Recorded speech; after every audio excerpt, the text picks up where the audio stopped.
Hello everyone, आप सभी का फिर से स्वागत है।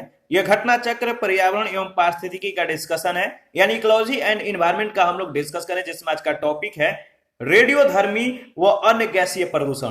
तो चलिए स्टार्ट करते हैं। याद रखिएगा, 26 अप्रैल 1986 को रूस में चेर्नोबिल स्थित परमाणु केंद्र में नाभिकीय दुर्घटना हुई थी। कब हुई थी और कहां पर हुई थी, इन दोनों बातों को ध्यान रखिएगा।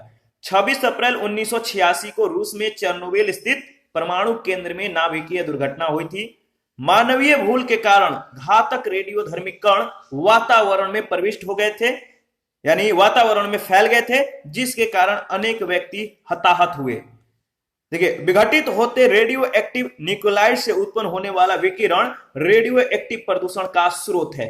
यह विकिरण जीवों के ऊतकों और अंगों को क्षति पहुंचाकर उनकी कार्य प्रणाली में बाधा उत्पन्न करते हैं। विकिरणों के प्रभाव से जीवों के आनुवंशिक गुणों पर भी हानिकारक प्रभाव पड़ता है। रेडियोधर्मी प्रदूषण सभी जीवित प्राणियों यानी मानव, पशु और पौधों में आनुवंशिक परिवर्तन ला सकता है, रक्त संचार में व्यवधान पैदा करता है और अनेक प्रकार के कैंसर भी उत्पन्न कर सकता है। तथापि यह मृदा में विद्यमान विभिन्न खनिजों को असंतुलित नहीं करता है। ध्यान रखिएगा। देखिए, रेडियो एक्टिव प्रदूषण के जो प्रभाव है, कायिक प्रभाव और आनुवंशिक प्रभाव।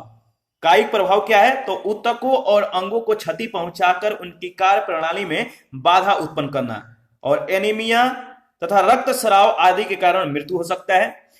याद रखिएगा, जो आनुवंशिक प्रभाव है, ड्रोसोफिला पर अध्ययन से स्पष्ट हुआ कि इससे उत्परिवर्तन दर में वृद्धि होती है, आनुवंशिक गुणों पर व्यापक प्रभाव पड़ता है। तो रेडियो एक्टिव प्रदूषण और उसके प्रभाव क्या है, ध्यान रखिएगा। भोपाल के यूनियन कार्बाइड कीटनाशक संयंत्र के टैंक 610 में 2 दिसंबर 1984 की रात 10 बजे जल प्रवेश कर गया, जिसमें 42 टन मिथाइल आइसोसाइनाइड गैस भरी थी। जल से रासायनिक क्रिया के बाद टैंक का तापमान 200 डिग्री सेंटीग्रेड हो गया और उच्च तापमान सहन क्षमता इतनी न होने के कारण गैस टावरों को खोलना पड़ा। विषाक्त गैस हवा में घुलने लगी और 3 दिसंबर की सुबह 2:10 पर खतरे का सायरन बजाया गया और सुबह 4 बजे गैसों के रिसाव पर काबू पा लिया गया। राज्य सरकार के अनुसार इस त्रासदी में लगभग 4000 से अधिक लोग मारे गए और बाद में गैस जनित रोगों से हजारों लोग गंभीर रूप से घायल हुए। याद रखिएगा, मिथाइल आइसोसाइनाइड का रासायनिक सूत्र जो है CH3NCO है। तो पूछा जाता है कि जो भोपाल गैस त्रासदी था, इसका संबंध किस गैस से है, तो मिथाइल आइसोसाइनाइड से। ठीक है, मिथाइल आइसोसाइनाइड जो कि एक रंगहीन और आंसू उत्प्रेरक ज्वलनशील गैस है। यह गैस बहुत विषैली होती है। इस गैस का प्रयोग कार्बोनेट कीटनाशकों के उत्पादन में किया जाता है। नाभिकीय ऊर्जा का प्रयोग प्रायः ऊष्मीय प्रदूषण का कारक है। विभिन्न उत्पादक संयंत्रों में विभिन्न रिएक्टरों के अति तापन के निवारण के लिए नदी और तालाबों के जल का उपयोग किया जाता है। शीतलन की प्रक्रिया के फलस्वरूप गर्म हुआ जल पुनः जल स्रोतों में गिराया जाता है और इस तरह के गर्म जल से जल स्रोतों के जल के तापमान में हानिकारक वृद्धि हो जाती है और इसे ही ऊष्मीय प्रदूषण कहा जाता है। पहला प्रश्न है, भोपाल गैस त्रासदी यानी मिथाइल आइसोसाइनाइड मिक रिसाव की घटना कब हुई थी? भोपाल गैस त्रासदी कब हुआ था आपको बताना है। तो सही जवाब है 3 दिसंबर 1984 को। ठीक है, इसके बारे में हम लोगों ने डिस्कस किया था, फिर से इसको रिवीजन कर लेते हैं। भोपाल के यूनियन कार्बाइड कीटनाशक संयंत्र के टैंक 610 में 2 दिसंबर 1984 की रात 10 बजे जो है जल प्रवेश कर गया, जिसमें 42 टन मिथाइल आइसोसाइनाइड गैस भरी थी। जल से रासायनिक क्रिया के बाद टैंक का तापमान 200 डिग्री सेंटीग्रेड हो गया। उच्च तापमान सहन क्षमता इतनी न होने के कारण गैस टावरों को खोलना पड़ा। विषाक्त गैस हवा में घुलने लगी। 3 दिसंबर की सुबह 2:10 पर खतरे का सायरन बजाया गया और सुबह 4 बजे गैसों के रिसाव पर काबू पा लिया गया। राज्य सरकार के अनुसार इस त्रासदी में लगभग 4000 से अधिक लोग मारे गए और बाद में गैस जनित रोगों से जो है हजारों से अधिक लोग जो है गंभीर रूप से घायल हुए। प्रश्न संख्या सेकंड, भोपाल में यूनियन कार्बाइड फैक्ट्री से जो गैस रिसाव हुई थी वो कौन सी गैस थी? भोपाल में यूनियन कार्बाइड फैक्ट्री से जो गैस रिस गई थी वो गैस थी, आपको मालूम है, बताइए, मिथाइल आइसोसाइनाइड यानी सी ऑप्शन। मिथाइल आइसोसाइनाइड का रासायनिक सूत्र CH3NCO है, जो कि एक रंगहीन आंसू उत्प्रेरक ज्वलनशील गैस है। यह गैस बहुत विषैली होती है। इस गैस का प्रयोग कार्बोनेट कीटनाशकों के उत्पादन में किया जाता है। प्रश्न संख्या 3 है, भोपाल गैस दुर्घटना का कारण था। भोपाल गैस दुर्घटना का कारण क्या था? तो मिथाइल आइसोसाइनाइड का रिसाव, ए ऑप्शन। 3 दिसंबर 1984 की भोर में, सुबह में भोपाल यानी मध्य प्रदेश स्थित यूनियन कार्बाइड प्लांट से जो है मिथाइल आइसोसाइनाइड नामक जहरीली गैस के रिसाव से व्यापक जन हानि हुई। ठीक है, और इस आपदा से अनुमानित 4000 से अधिक लोग काल के गाल में जो है समा गए, जबकि हजारों लोग गंभीर रूप से घायल हो गए।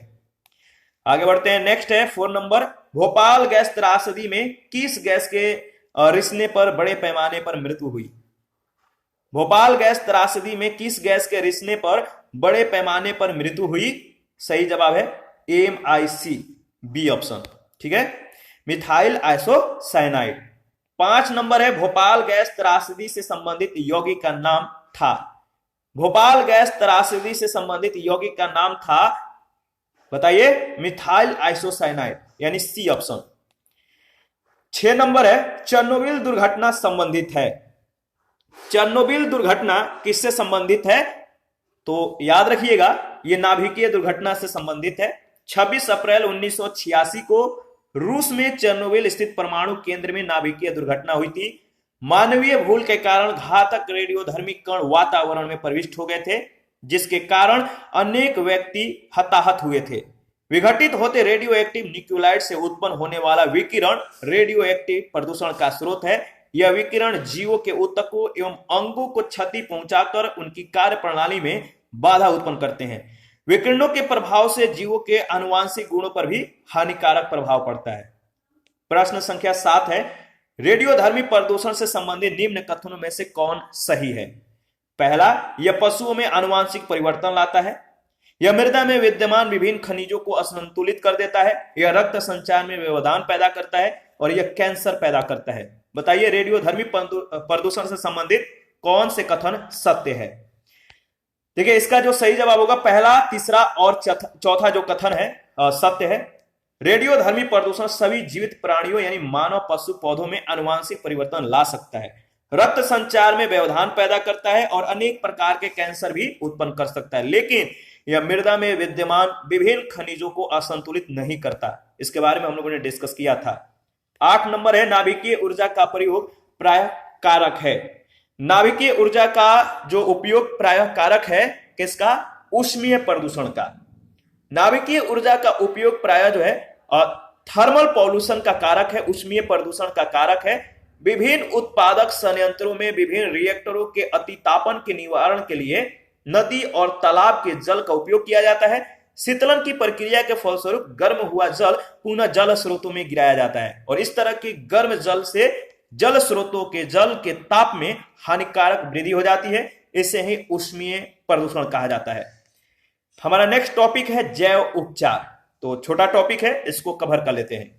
देखिए, सूक्ष्म जीवों के प्रयोग के द्वारा पर्यावरण से विषैले प्रदूषक पदार्थों के निष्कासन की प्रक्रिया जैव उपचारण कहलाती है। इसके द्वारा किसी विशेष स्थान पर पर्यावरणीय प्रदूषकों के हानिकारक प्रभाव को समाप्त किया जा सकता है। यह जैव रासायनिक चक्र के माध्यम से कार्य करता है। यह प्रकृति में घटित होने वाले जैव निम्नीकरण प्रक्रिया का ही संवर्धन कर प्रदूषण को स्वच्छ करने की तकनीक है। जैव उपचार का प्रयोग जो है सतही जल, भूमिगत जल और मृदा आदि को साफ करने में होता है। यह पारिस्थितिकी तंत्र की पुनः स्थापना में उपयोगी सिद्ध होता है। जैव उपचार यदि प्रदूषण प्रभावित क्षेत्र में किया जाता है तो इसे स्वस्थानीय जैव उपचार कहा जाता है, और यदि प्रदूषण पदार्थ को किसी अन्य जगह पर ले जाकर इस तकनीक का प्रयोग किया जाता है तो इसे बास्थानीय जैव उपचार कहते हैं। ठीक है, जैव उपचार तकनीक 2 है, एक स्वस्थानीय, एक बास्थानीय। सबसे पहले हम लोग स्वस्थानीय के बारे में डिस्कस करेंगे। पहला है बायोवेटिंग। बायोवेटिंग में क्या होता है, तो जब संदूषक गहराई में हो तो कूप के माध्यम से वायु और पोषक तत्वों को मृदा में मिलाया जाता है। दूसरा है जैव छिड़काव। इसमें क्या होता है, भूमिगत जल में ऑक्सीजन की सांद्रता जो है बढ़ाई जाती है और बायो स्टिमुलेशन क्या है? तो इस तकनीक में पोषक तत्वों को मृदा में भेजकर सूक्ष्म जीवों की वृद्धि में सहयोग किया जाता है। और जैव संवर्धन क्या है? तो अन्य स्थान से सूक्ष्म जीवों को लाकर प्रदूषित स्थान पर उनकी संख्या बढ़ाना। इसके बाद है बहुस्थानिक जैव उपचार तकनीक। सबसे पहले कंपोस्टिंग, इसमें क्या होता है? तो कृषि अपशिष्ट को मिश्रित कर सूक्ष्म जीवों की वृद्धि करना। लैंड फार्मिंग, इसमें क्या होता है? तो मृदा को खोदकर फैला दिया जाता है और बारंबार जुताई की जाती है जिससे सूक्ष्म जीव प्रेरित होते हैं। इसके बाद है बायोपाइल्स, इसमें क्या होता है? तो लैंड फार्मिंग और कंपोस्टिंग का सम्मिलित यह रूप है। पेट्रोलियम हाइड्रोकार्बन से संदूषित सतह के उपचार में इसका प्रयोग होता है। इसके बाद है बायोरिएक्टर, ये क्या है? इसमें क्या होता है? तो नियंत्रित तंत्र के माध्यम से प्रदूषित पदार्थ और जल का उपचार किया जाता है। विभिन्न प्रकार की जैव उपचार तकनीक है, तो ध्यान रखिएगा। जैव उपचारण के लिए विशेषतः अभिकल्पित सूक्ष्म जीवों को सृजित करने के लिए आनुवांशिक इंजीनियरिंग यानी जेनेटिक इंजीनियरिंग का उपयोग किया जाता है या उपयोग किया जा सकता है। जेनेटिक जो इंजीनियरिंग है, इसके दृष्टिकोण से भी जैव उपचार के कई तरीके हैं, जिनमें फाइटो रेमेडिएशन, प्रदूषकों को पादपों की मदद से हटाना, और फाइटो निष्कर्षण, प्रदूषकों को जड़ों और पत्तियों में संग्रहित कर जैव उपचार की क्रिया करना। फाइटो स्टेबलाइजेशन और फाइटो ट्रांसफॉर्मेशन और आयल जैपर तकनीक जो है इसमें शामिल है। आयल जैपर जीवाणु आधारित जैव उपचार तकनीक है, याद रखिएगा। और यह तैलीय पंख या बिखरे हुए तेल के उपचार के लिए पारिस्थितिकी के अनुकूल विकसित प्रौद्योगिकी है, जिसका विकास the energy and research institute के द्वारा किया गया है, याद रखिएगा। देखिए, अगस्त 2010 में मुंबई के तटीय क्षेत्र में एम.वी. खलीजिया और एम.एस.सी. चित्रा नामक पोतों के टक्कर से बिखरे तेल को साफ करने के लिए इस तकनीक का प्रयोग किया गया था। आयल जैपर एक बैक्टीरिया संकाय है। यह 5 बैक्टीरिया को मिलाकर विकसित किया गया है। इसमें उपस्थित बैक्टीरिया तेल में मौजूदा हाइड्रोकार्बन यौगिक को अपना भोजन बनाते हैं और उनको हानि रहित CO2 एवं जल में परिवर्तित कर देते हैं। इस पर आधारित पहला प्रश्न, जैव उपचारण से तात्पर्य है। जैव उपचारण से क्या तात्पर्य है? सही जवाब है जीवों के द्वारा पर्यावरण से विषैले पदार्थों का निष्कासन, ए ऑप्शन। सूक्ष्म जीवों के प्रयोग के द्वारा पर्यावरण से विषैले प्रदूषक पदार्थों के निष्कासन की प्रक्रिया जैव उपचारण कहलाती है। इसके द्वारा किसी विशेष स्थान पर पर्यावरणीय प्रदूषकों के हानिकारक प्रभाव को समाप्त किया जा सकता है। यह जैव रासायनिक चक्र के माध्यम से कार्य करता है। जैव उपचार का प्रयोग सतही जल, भूमिगत जल और मृदा आदि को साफ करने में होता है। यह पारिस्थितिकी तंत्र की पुनः स्थापना में उपयोगी सिद्ध होता है। प्रश्न संख्या सेकंड है, प्रदूषण की समस्याओं को या प्रदूषण की समस्याओं का समाधान करने के संदर्भ में जैव उपचारण तकनीक से कौन से लाभ हैं? पहला लाभ है, यह प्रकृति में घटित होने वाली जैव निम्नीकरण प्रक्रिया का ही संवर्धन कर प्रदूषण को स्वच्छ करने की तकनीक है। और इसका जो दूसरा लाभ है, जैव उपचारण के लिए जो है विशेषतः अभिकल्पित सूक्ष्म जीवों को सृजित करने के लिए आनुवांशिक इंजीनियरिंग यानी जेनेटिक इंजीनियरिंग का उपयोग किया जाता है। तो पहला और तीसरा कथन सत्य है, दूसरा कथन इसका सही जवाब नहीं है, यानी सही नहीं है। सूक्ष्म जीवों के प्रयोग के द्वारा पर्यावरण से विषैले प्रदूषक पदार्थों के निष्कासन की प्रक्रिया जैव उपचारण कहलाती है। यह प्रकृति में घटित होने वाली जैव निम्नीकरण प्रक्रिया का ही संवर्धन कर प्रदूषण को स्वच्छ करने की तकनीक है। परंतु कई प्रकार की भारी धातुओं से युक्त प्रदूषकों को जैव उपचारण विधि के द्वारा नहीं उपचारित किया जा सकता, जैसे कैडमियम और लेड जैसी भारी धातुओं से युक्त किसी भी संदूषक को सूक्ष्म जीवों के प्रयोग से जैव उपचारण के द्वारा सहज ही और पूरी तरह उपचारित नहीं किया जा सकता। जैव उपचारण के लिए विशेषतः अभिकल्पित सूक्ष्म जीवों को सृजित करने के लिए आनुवांशिक इंजीनियरिंग यानी जेनेटिक इंजीनियरिंग का उपयोग किया जा सकता है, जैसे सुपरबर्ग, ठीक है। इसके बाद जो सुपरबर्ग जो है जो जेनेटिक इंजीनियरिंग तकनीक के द्वारा निर्मित किया गया है, समुद्र में फैले तैलीय पंख ऑयल स्पिल को समाप्त करने में महत्वपूर्ण भूमिका निभाता है, ठीक है। प्रश्न संख्या थर्ड है, हाल में आयल जैपर समाचारों में था, यह क्या है? आयल जैपर क्या है आपको बताना है, तो आपको मालूम है। देखिए, आयल जैपर जो है यह तैलीय पंख और बिखरे हुए तेल के उपचार के लिए पारिस्थितिकी के अनुकूल विकसित एक प्रौद्योगिकी है, ठीक है।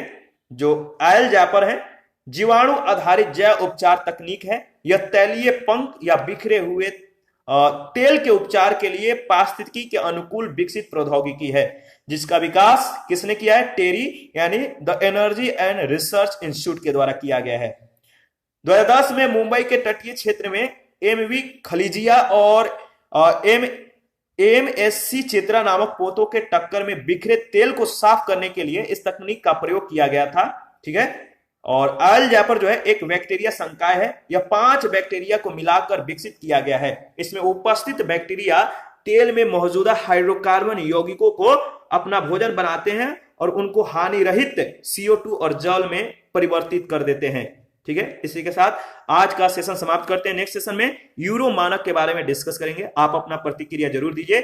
आपके प्रतिक्रियाओं का हमें बेसब्री से इंतजार रहता है। और जिन लोगों ने Telegram channel, Telegram quiz group, Facebook page और इंस्टाग्राम को ज्वाइन नहीं किया है तो वीडियो के डिस्क्रिप्शन बॉक्स में उसका लिंक है, आप ज्वाइन कर सकते हैं। Thank you. मिलते हैं नेक्स्ट सेशन में।